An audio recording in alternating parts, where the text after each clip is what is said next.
wa qiraatul Fatihah dan membaca surah Al-Fatihah, wa bismillahirrahmanirrahim ayatul minha, dan bismillah adalah bagian dari Al-Fatihah.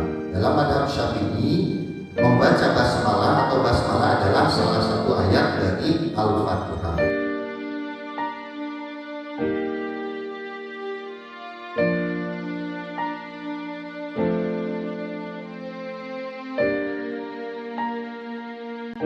Assalamualaikum warahmatullahi wabarakatuh.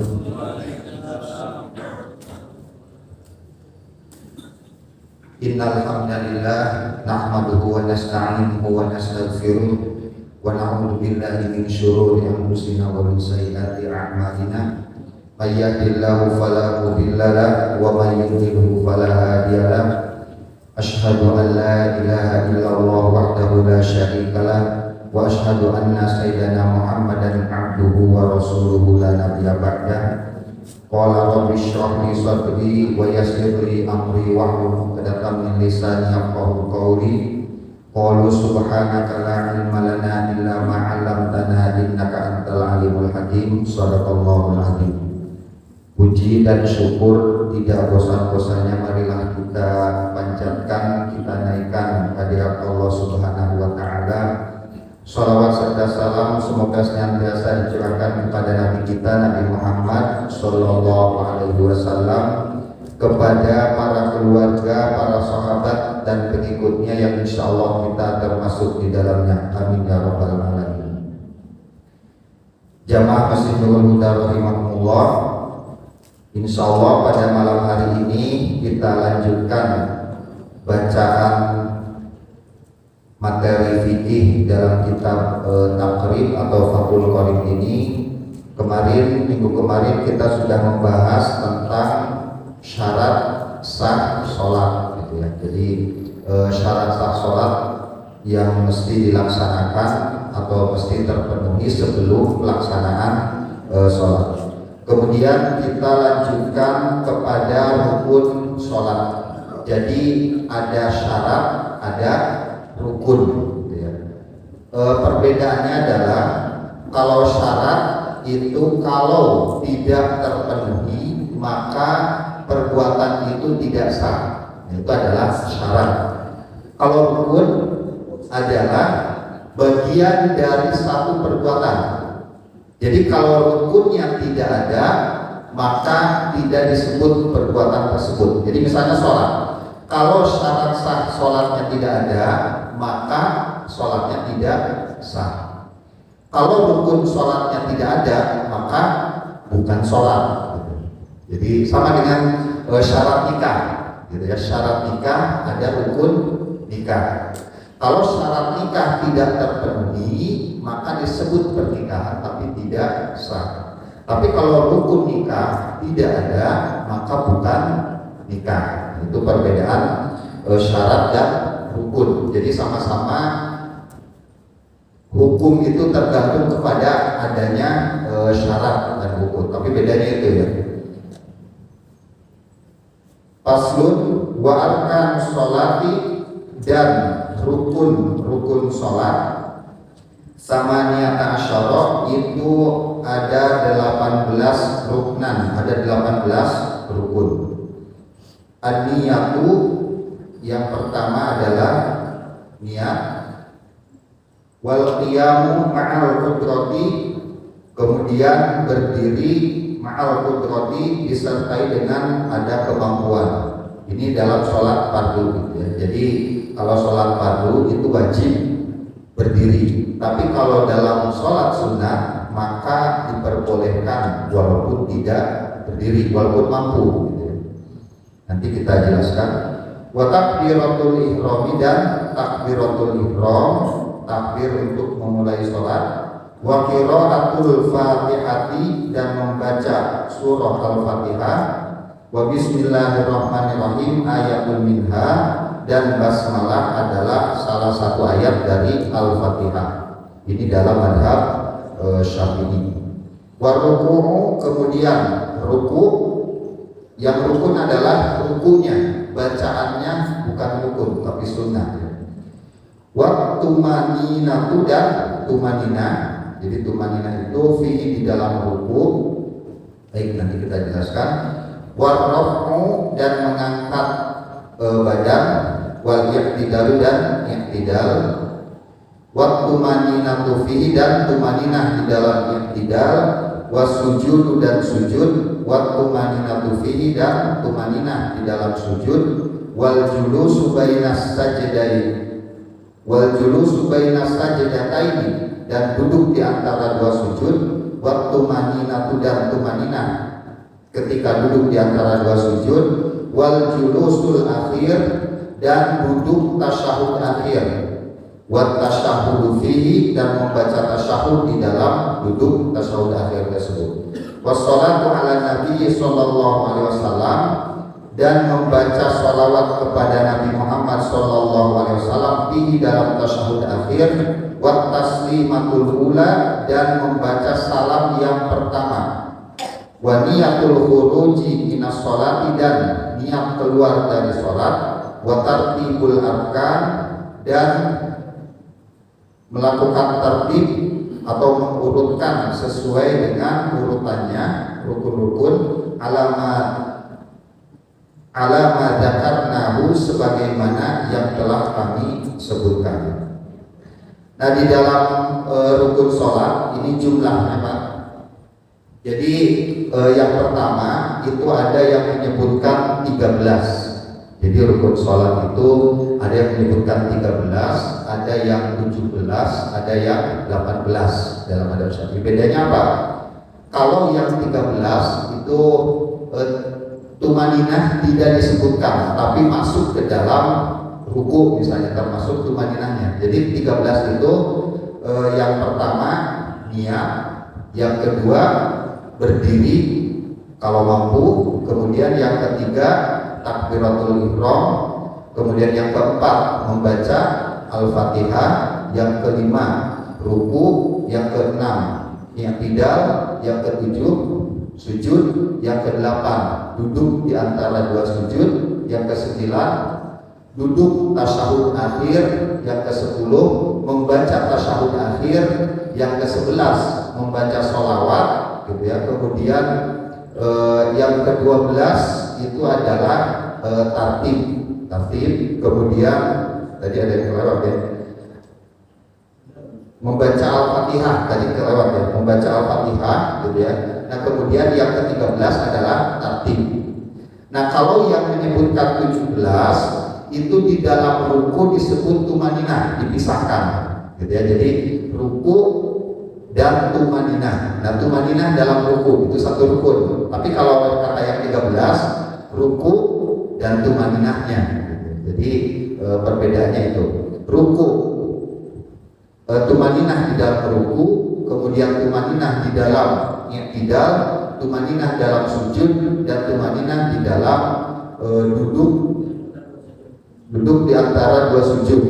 Nah, ini 4 ya, nanti 4 ditambahkan menjadi kemudian 17. Nah, nanti yang 18 itu ada satu, yaitu rukun niat keluar dari sholat. Nah, dan menambahkan itu.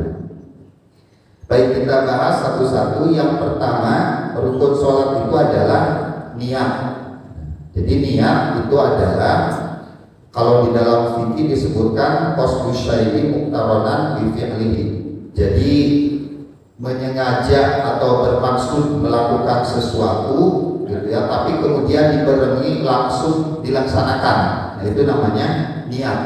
Jadi niat dalam fikih berbeda dengan niat di dalam bahasa Indonesia gitu ya. Kalau kita niat, misalnya niat apakah berniat haji? Ya, saya punya niat haji gitu kan, walaupun belum daftar, walaupun belum dapat kuota dan sebagainya, tapi saya niat. Itu niat di dalam bahasa Indonesia gitu ya, itu namanya niat. Apakah minggu depan niat sholat Jumat? Ya, saya akan niat melaksanakan sholat Jumat. Nah, itu namanya niat dalam bahasa Indonesia.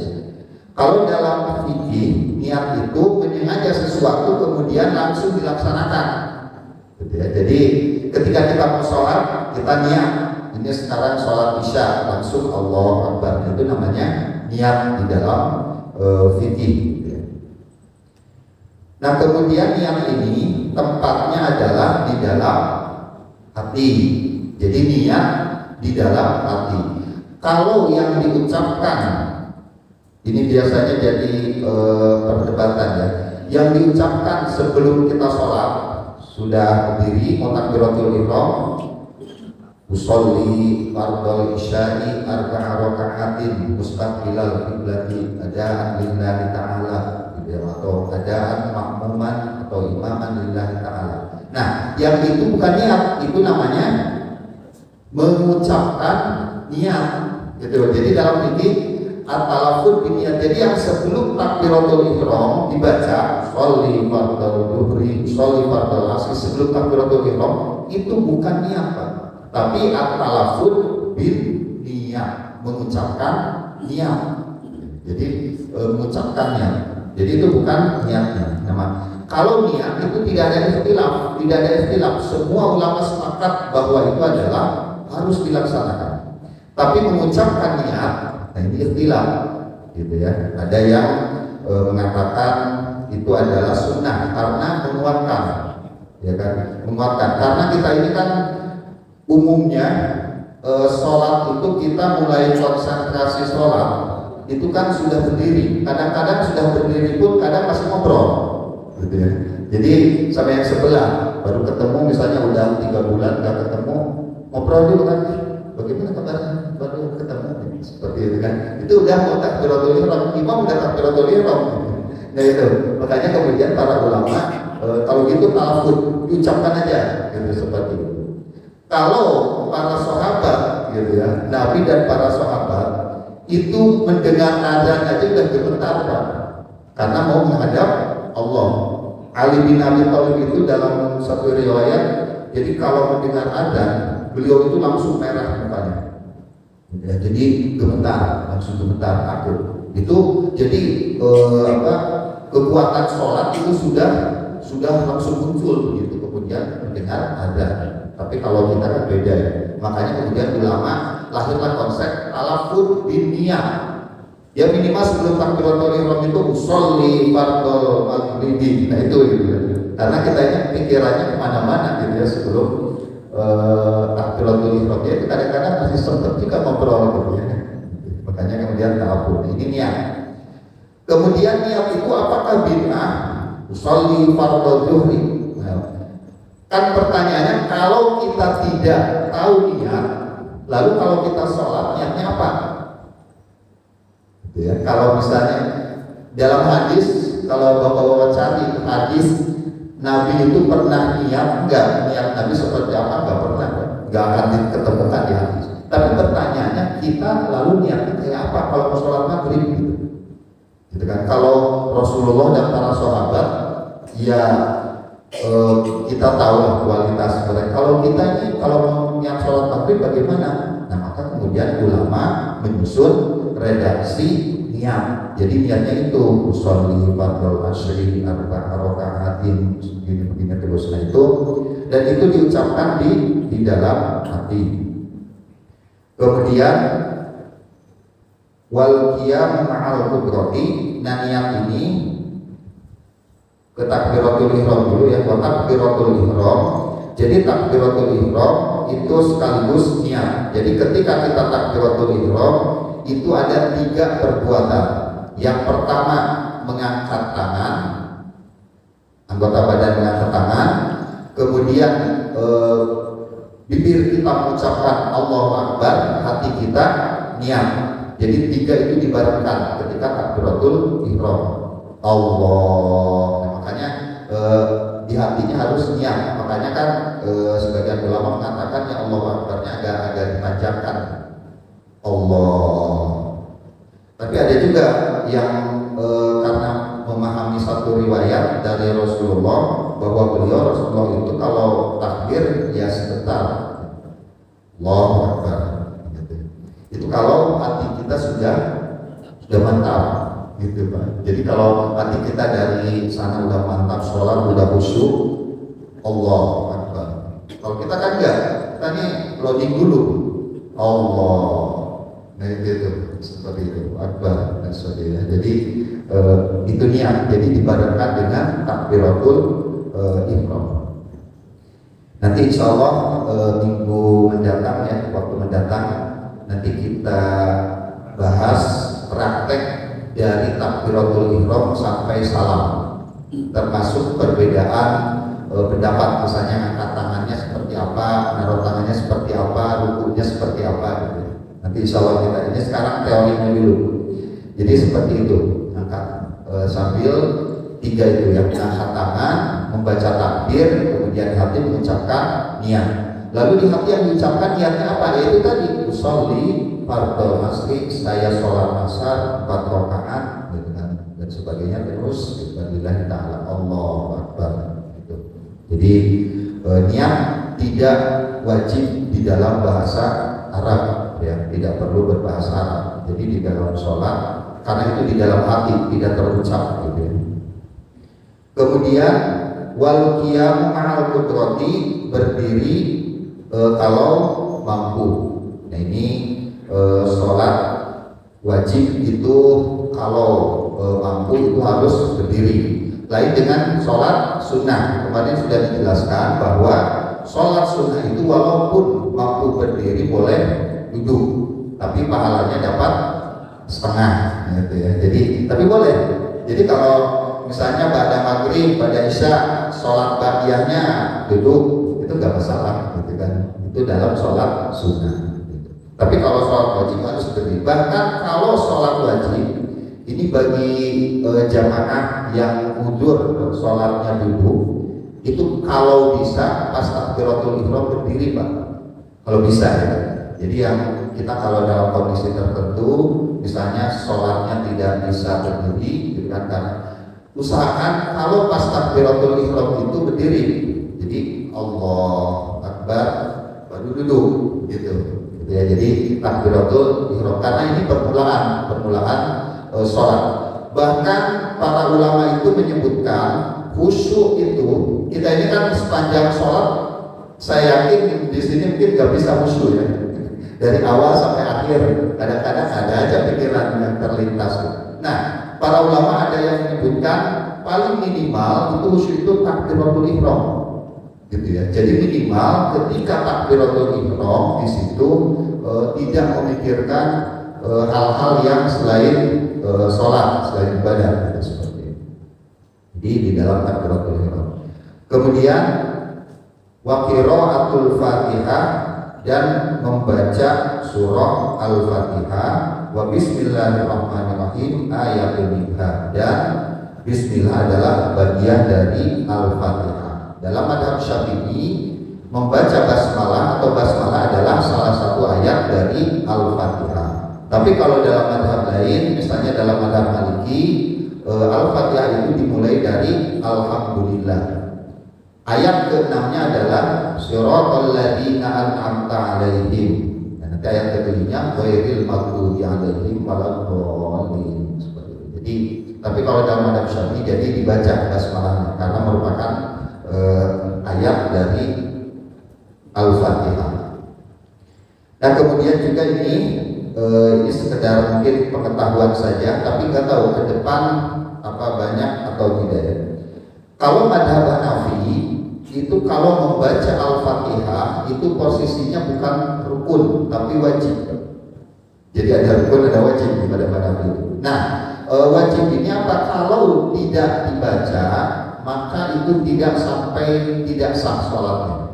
Itu makanya nanti kalau mungkin ada di antara jamaah sekalian yang ke suatu tempat, ke suatu negara, kemudian sholat berjamaah maghrib bisa misalnya, begitu sholat imamnya langsung baca surat gitu kan, dia baca Al-Fatihah, itu madhab Hanafi gitu kan.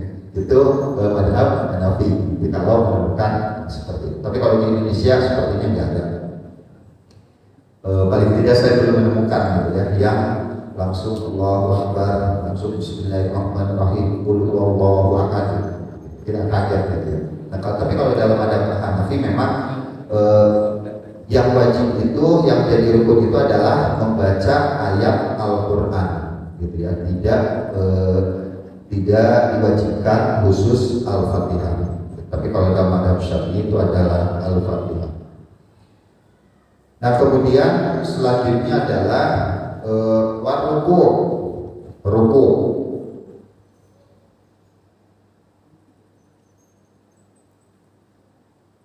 Nah, ruku ini ada minimalnya. Jadi ada minimalnya.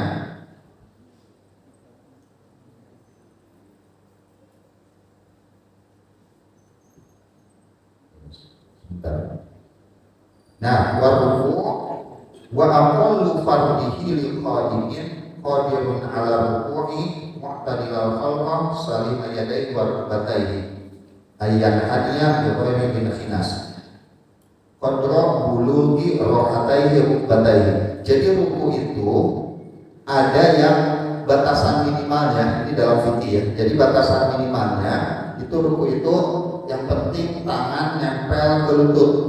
Tangan nempel ke lutut gitu ya, walaupun posisi badan tidak sampai lurus. Nah itu minimal di dalam fikih, gitu ya.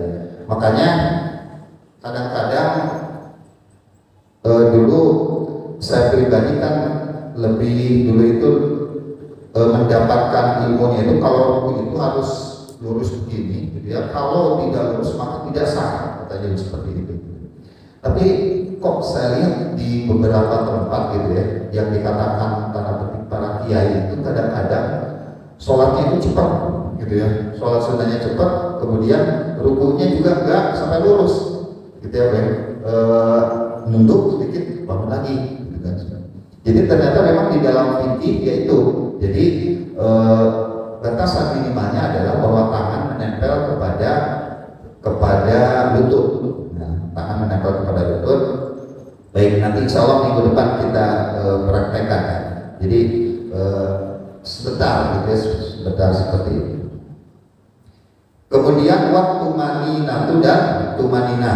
Nah, tumanina itu adalah seukuran, jadi ruku seukuran membaca subhanallah. Itu baru seukuran ya, bukan membaca subhanallah. Jadi kira-kira membaca subhanallah. Nah, makanya kalau sholat yang cepat itu kita jangan memfonis bahwa ini sholatnya nggak sah, belum tentu gitu ya. Karena yang disebut tumanina itu subhanallah, subhanallah, subhanallah, subhanallah. Berarti cepat pak, cepat gitu ya. Jadi ada kan yang sholat tarawih berapa 23 rakaat 6 menit ya, 5 menit seperti itu. Ya nanti tapi kita tidak berhak menilai ya seperti itu. Bapak ukur aja rukunya, cukup nggak baca subhanallah? Coba lihat di YouTube. Nanti bapak ukur. Ya ruku subhanallah, subhanallah, subhanallah. Dapat itu. Jadi ruku itu subhanallah, subhanallah, subhanallah. Nah, itu namanya tumanina dalam fikih. Jadi ada diamnya. Kemudian warrafu wal i'tidal, mengangkat badan. Tadi kan sudah ruku, kemudian diangkat sampai berdiri lagi. Wal, nah itu namanya i'tidal. Jadi i'tidal itu kembali kepada posisi semula, Nah, makanya nanti ada dua ada perbedaan pendapat tentang setelah ruku posisi tangan. Nah, posisi tangan itu di mana? Nah, posisi tangan itu adalah sesuai dengan posisi di awal, gitu. Makanya kan setelah ruku ada yang kembali naruh tangannya sami Allahu liman hamidah. Nah, kembali di sini. Gitu. Tapi ada juga yang ditaruh kembali bawah seperti itu. Itu memang di situ ada perbedaan pendapat. Kemudian tumaninah di dalam ruku. Nah, kemudian sujud. Sujud ini ada dua, turun ke bawah itu ada dua. Yang pertama ada yang lutut dulu, berarti lutut, tangan, kemudian jidat ya, dahi ya, di sini, baru hidung. Jadi turunnya itu ke bawah, itu ini dulu, jidat dulu, baru kemudian hidung. Tapi hidung itu bukan anggota sujud, gitu ya. Yang anggota sujud itu adalah kaki, lutut, dua tangan, dan ini 7. Jadi umir tuan asjuda ala sab'ati a'dha. Jadi sujud itu ada 7 anggota. Kalau hidung itu adalah ikut kepada dahi ini, jidat ini gitu ya. Jadi hidung bukan anggota sujud seperti itu.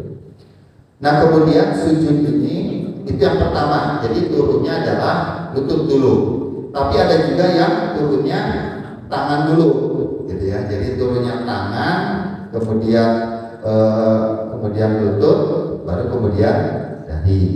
Nah itu nanti ngangkatnya beda Pak, ngangkatnya.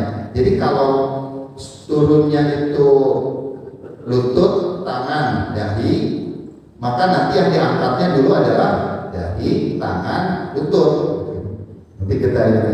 Nah kalau yang turunnya itu tangan dulu, nah maka nanti lututnya diangkat dulu, gitu diangkat. Jadi tangan, kemudian lutut, baru dahi. Maka yang diangkat nanti dahi, lutut, tangan. Jadi urutan naik turunnya beda seperti itu. Ya kalau kita kan kadang-kadang campur aduk ya. Campur aduknya bisa karena mencampurkan madhab atau memang nggak paham. Kadang-kadang ya jadi campur-campur. Kemudian itu tadi sujud ya. Nah sujud itu seukuran apa? Katanya di sini dijelaskan sujud itu seukuran kalau kita sujud di tempat yang empuk gitu ya, atau misalnya pasir atau apa, maka di situ bekasnya itu ada dalam seperti itu. Jadi kepalanya, artinya kepala itu diberatkan ke situ, gitu ya, diberatkan. Tapi jadi si kepala itu jangan ditahan. Jadi kalau sujud itu kepala diberatkan ke tempat sujud, gitu. Tapi jangan terlalu ini juga, nanti ya sholat baru sebulan dahinya sudah hitam. Jadi yang wajar aja lah, yang wajar ya. Jadi sholat supaya dia jangan kelihatan ya dahi hitam, kan itu memang alami ya, alami. Artinya kita jangan diniatkan supaya dahi kita hitam, nah, seperti itu. Nggak perlu. Kalaupun hitam ya hitam alami memang gitu. Jadi tapi yang jelas memang bobot berat badan, berat itu difokuskan ke kepala, kemudian sujud. Nah kemudian duduk di tumaninah dalam sujud, kemudian duduk di antara dua sujud. Nah duduk di antara dua sujud itu kalau yang selama ini atau dalam madhab yang 4 itu duduknya duduk iftirosh, duduk yang seperti biasa, Nah tapi sekarang ini kan ada buku, mungkin di sebagian jemaah sudah pernah membaca yang ada buku Sifat Sholat Nabi, penulisnya Syekh Al-Albani. Nah ini kitab yang dikarang oleh seorang syekh, seorang ulama, katakanlah begitu, tapi cukup banyak berpengaruh, gitu ya. Nah termasuk dalam posisi duduk di antara dua sujud. Biasanya kita duduk iftirosh. Nah kalau dalam buku itu, dalam kitab itu Sifat Sholat Nabi, maka duduknya itu kakinya seperti sujud, Pak, diangkat. Duduk tapi kakinya ngangkat, gitu. Itu duduk di antara dua sujudnya, gitu ya. Jadi itu di dalam Sifat Sholat Nabi. Tapi kalau dalam madhab yang 4 nggak ada yang duduk itu karena dianggap dalilnya lemah. Tapi oleh Syekh Al-Albani dianggap itu dalil yang kuat, gitu, di situ. Jadi makanya saya lihat di masjid ini juga ada beberapa yang begitu, gitu ya. Jadi duduk di antara dua sujudnya gini loh. Ini agak. Jadi setelah sujud, nah begini. Jadi duduknya bingkal kita kan begini. Nah ini iftirosh, kali ini iftirosh. Tapi sekarang itu banyak yang begitu. Allah. Nah ininya tetap berdiri. Yang benar, Ya? yang benar. Bukan, itu oleh madhab yang 4 itu dianggap lemah. Tapi oleh Syekh Albani itulah yang kuat. Ya? Kenapa? Iya, disesuaikan, dianggap kuat lah. Jadi yang dianggap kuat yang itu, seperti itu ya. Sama dengan menaruh tangan.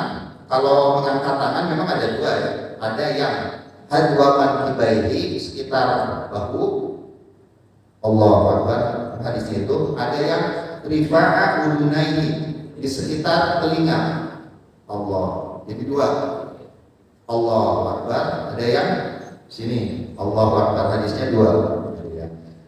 Nah, kalau menyimpan tangan, kalau di madhab yang empat itu tidak ada di sini, gitu ya. Kalau madhab Syafi'i itu tiga. Satu, ini ada yang di gelang, pergelangan tangan, ada yang di tengah-tengah, Pak. Jadi Allah Akbar. Nah, di madhab Syafi'i itu ada tiga. Satu, gitu ya. Di situ ada dua di sini, satu, kemudian dua di sini. Sini ada hadisnya, Pak, yang naruh di sini. Kalau madhab Hambali dan madhab Hanafi itu di bawah pusat. Allah. Nah, di sini. Maka Bapak coba lihat di YouTube sholat para syekh yang di Arab Saudi itu naruh tangannya di bawah pusat. Bawah sini. Wow. Karena madhabnya madhab Hambali. Kalau madhab Maliki, Allahu Akbar. Sini lagi. Gitu. Jadi tidak ada madhab yang empat di sini, tapi Syekh Albani, nah beliau berpendapat di situ. Allahu Akbar. Ini bisa dilacak di kitab itu. Jadi di sini, naruhnya di sini. Kalau madhab yang empat nggak ada yang di sini, adanya di sini madhab Syafi'i. Hambali, Hanafi di bawah, kalau Maliki ke sini lagi. Jadi ada beberapa perbedaan gitu ya. Ya itu silakan saja lah mau mana yang mau diambil. Tapi kalau saya pribadi, kalau dalam masalah ibadah makhluk dalam sholat dan sebagainya, kalau saya lebih merasa tenang ngambil kepada ulama-ulama yang lebih dulu. Kalau dalam masalah ibadah, kecuali kalau hal-hal yang sifatnya muamalah itu tapi itu istilah di situ ya. Jadi duduk antara dua sujud. Nah itu sekarang saya lihat bahkan di masjid kita juga banyak yang duduknya, bukan banyak ya, ada satu dua orang yang duduknya seperti itu, duduk di antara dua sujudnya seperti itu. Jadi ditegakkan. Itu pendapat Syekh Al-Albani. Kemudian yang selanjutnya adalah duduk tasyahud akhir. Nah kalau dalam duduk tasyahud akhir perbedaan pendapat hanya ada yang duduk tawarruk, ada yang iftirosh saja. Iftirosh itu seperti duduk di antara dua sujud. Kalau tawarruk bagian pantatnya itu Muhammad ke bawah ya, agak nempel ke tempat duduk gitu ya, yang sebenarnya biasa kita lakukan biasa, itu tawarruk gitu. Kemudian wa tasyahhudu fihi, membaca tasyahud di dalam duduk tahiyat akhir. Jadi membaca tasyahud akhir itu adalah rukun ya.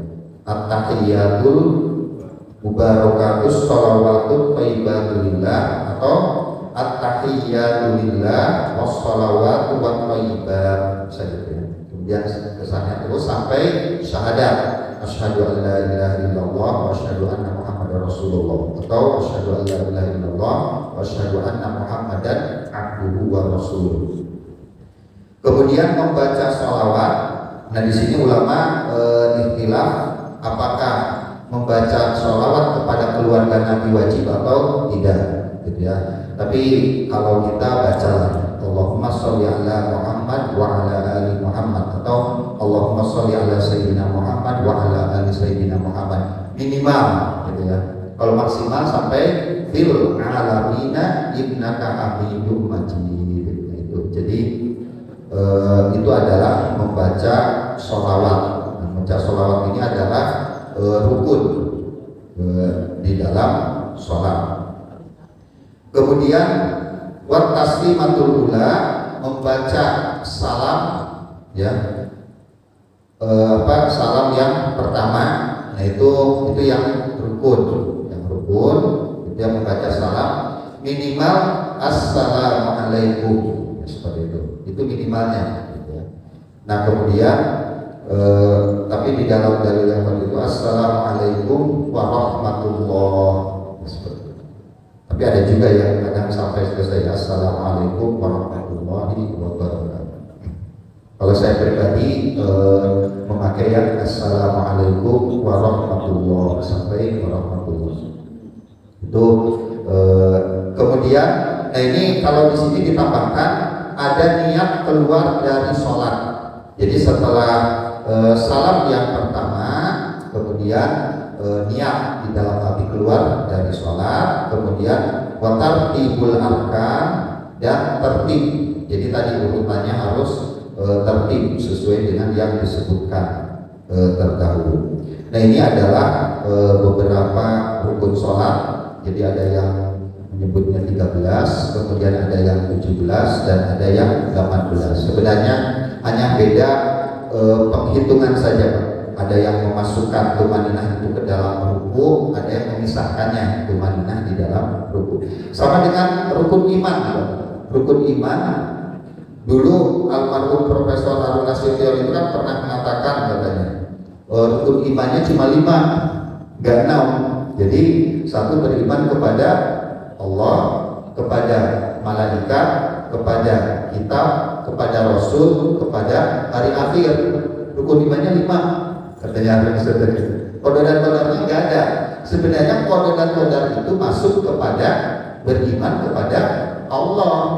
Beriman kepada Allah termasuk di dalamnya adalah beriman kepada qada dan qadarnya, gitu. Jadi kita sebagai jamaah jangan terlalu terpancing ya, jangan cepat-cepat terpancing terhadap ponis-ponis gitu ya, sesat, ponis-ponis salah dan sebagainya gitu ya. Jadi perlu kehati-hatian. Nah ini rukun sholat, insya Allah mudah-mudahan nanti minggu depan kita praktek ya, saya dipraktekkan termasuk perbedaan pendapat dalam mengangkat tangan, dalam taruh tangan, dalam sujud dan sebagainya seperti itu. Nah ini rukun. Baik, mungkin kalau ada yang mau ditanyakan atau penjelasan lanjut lagi. Iya. Ya. Niat? Keluar dari sholat. Oh, dalam hati aja. Saya niat keluar dari sholat. Gitu aja. Setelah salam. Ya, setelah salam pertama. Jadi kalau ulama yang lain kan yang tidak menjadikan niat keluar dari sholat rukun itu mengatakan otomatis. Gitu. Jadi ketika selesai salam yang pertama otomatis sudah keluar sholat. Nah, tapi kalau menurut ulama yang menjadikan rukun itu harus pakai niat dalam hatinya. Assalamualaikum warahmatullahi wabarakatuh. Niat saya keluar sholat dalam hati seperti itu. Ada yang ditanyakan lagi Pak? Ya, jadi memang sholat praktek sholat ini saya beberapa tahun yang lalu itu dulu sejak kuliah itu sudah punya pikiran gitu ya, punya prediksi bahwa nanti masalah-masalah fikih ini akan cair. Jadi dalam arti di satu masjid itu mungkin nanti fikih sholatnya akan berbeda gitu kan. Ada yang ngambil ke sini, ada yang ngambil ke sana. Ternyata apalagi sekarang kan YouTube sudah sedemikian gampang ya kita mencari informasi tentang berbagai hal termasuk di dalam masalah fikih seperti itu. Gak ada Pak, gak ada yang ditanyakan. Jadi ya Pendapat doa masuk Islam itu tidak boleh dibaca pada saat imam sudah mulai baca Fatihah. ya, jadi bukan doa takbiratul ihram, doa iftitah ya. Jadi setelah takbiratul ihram, Allahu Akbar, kita ini kan disunahkan membaca doa iftitah. Doa iftitahnya kan banyak ya. Ada yang ini wajah wajhi, ada yang dari wajahku, ada yang Allahumma ba'id baini wa baina, Allahumma ba'id baini wa baina khataya gitu ya. Ada juga yang subhanakallahumma bihamdika, ada yang untuk pendek.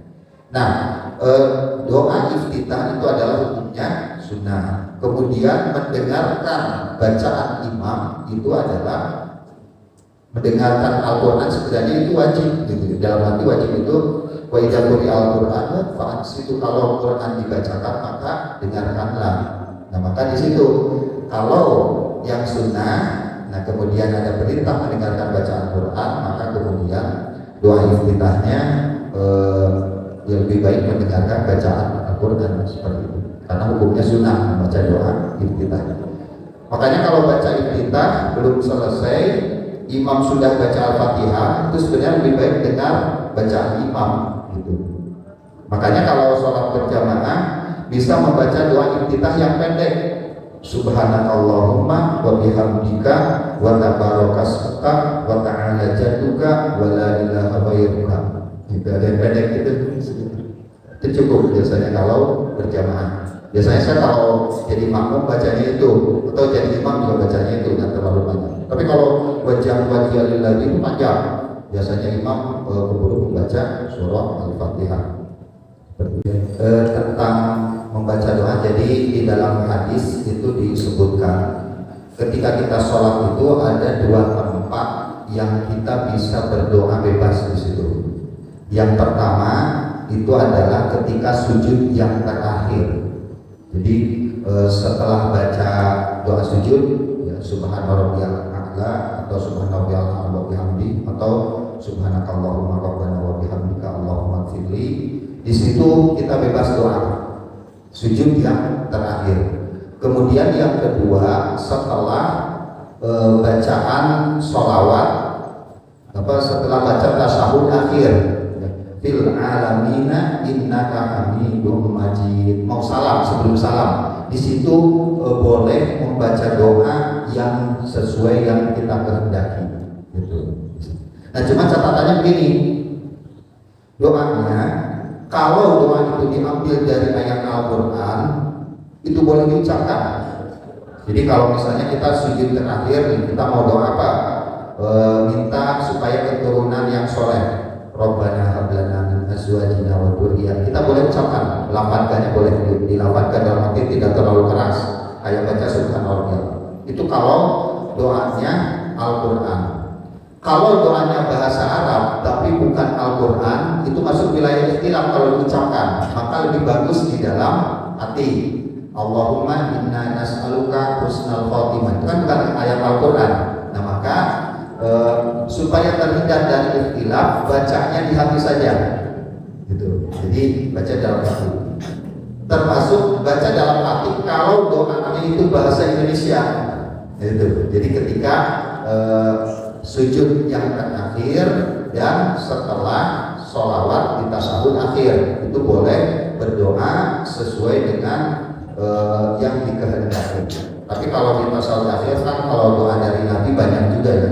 Ada yang Allahumma inna na'udzubika min adzabil qabri, ada yang misalnya yang qalbal qulub, ada yang pokoknya banyak di situ. Tapi ada hadis yang intinya di situ boleh berdoa dengan doa apa saja disebut, minta kebaikan, terutama kebaikan akhirat. Jadi di situ Pak tujuan. Kenapa di situ ada doa? Nah para ulama menjelaskan hikmahnya adalah ini lagi-lagi penjiwaan ya. Kita ini kan penjiwaan sholatnya mungkin tidak sekuat para sahabat gitu ya, para ulama-ulama besar.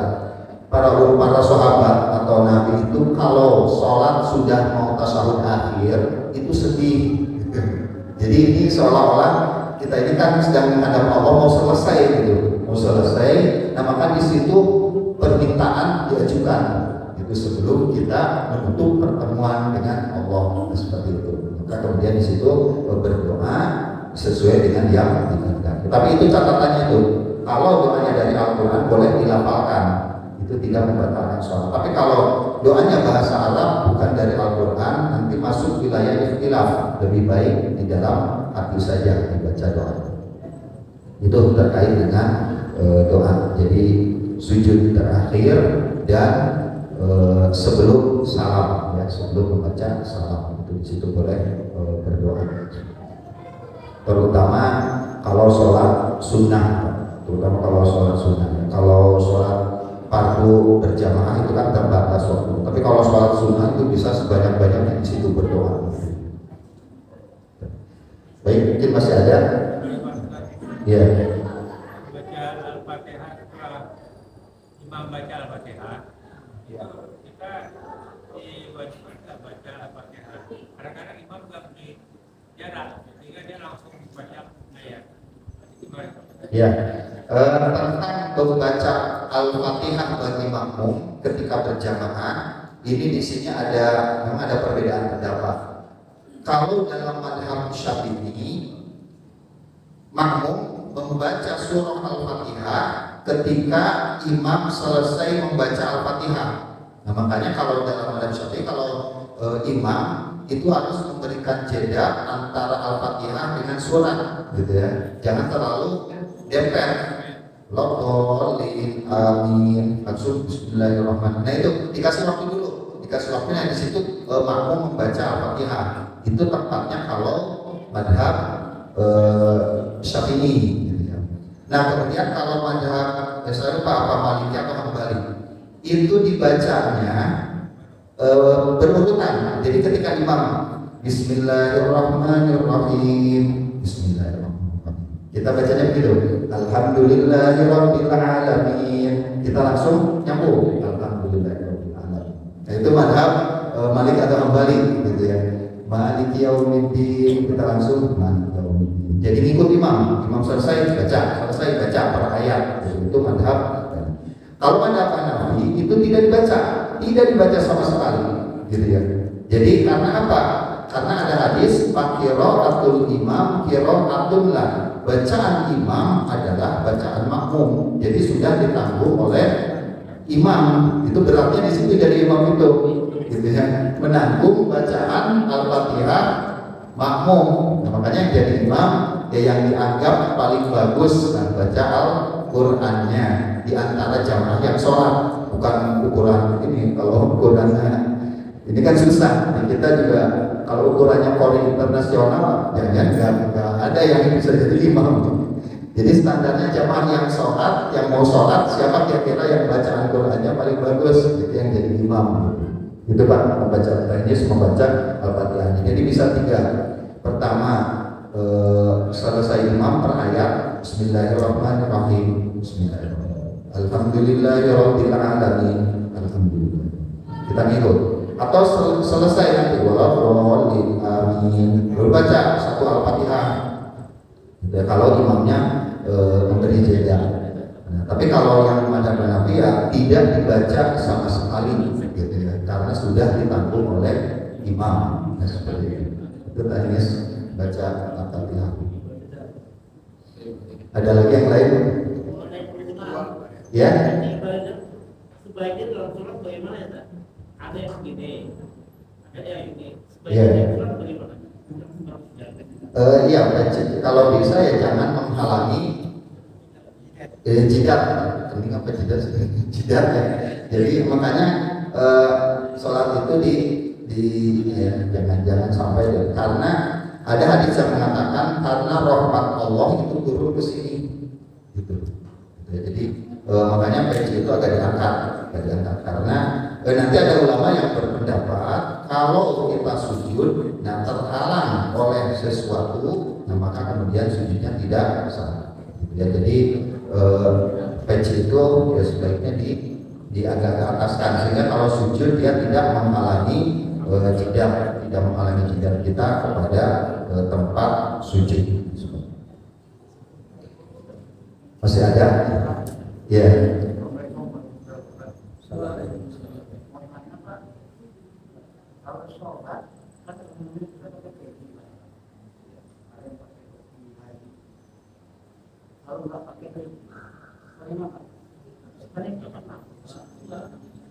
Iya.